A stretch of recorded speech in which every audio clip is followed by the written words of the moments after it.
Бишкектеги тойдон уулангандардын саны 89-га жетти.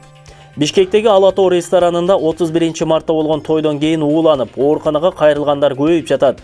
Санитардык эпидемиологиялык көзөмөл департаментинин жетекчиси Төлө Исаков Азаттыкка билдиргендей, кайрылган 89 кишинин 53-ü ооруканага жаткырылды. Алардын 10-у Чолпон Ата шаарындагы бейтапканада жатат. Ооруканада жаткандардын арасында балдар да бар. 31 мартта Ала-Тоо ресторанында Ош, Ысык көл, Нарын, Жалал Абад аймактарынан келген 200дөй адамдын катышуусунда үйлөнүү той өткөн.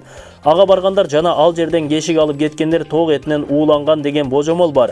Ресторандын ээлери уулануу боюнча комментарий берген жок. Санитардык эпидемиологиялык көзөмөл департаментинин жетекчиси Төлө Исаков текшерүү жүрүп жатканын, эгерде тазалык эрежелери бузулганы аныкталса, ресторан жабылышы мүмкүн экенин кабарлады. Кыргызстанда коомдук тамактануучу жайлардан жапырт ууланган учурлар буга чейин да бир нече ирет катталган болчу. Булак Азаттык. Ала-Тоо ресторанындагы жапырт уулануу боюнча иши козголду. Тойго Кыргызстандын ар бурчунан коноктор келген.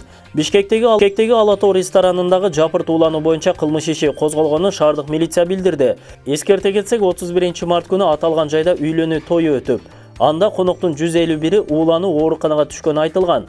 Тойго Ысык көл, Нарын жана Ош облусунан 190дөй мейман келген. Жабыркагандар балык жана ток этине ууланганы божомолдонууда.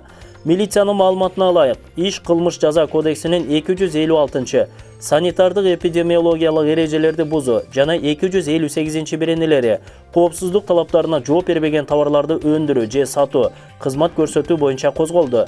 Шаардык ички иштер башкармалыгы экспертизалардын жыйынтыгы менен кошумча маалымат белгиледи. Булак Спутник KG.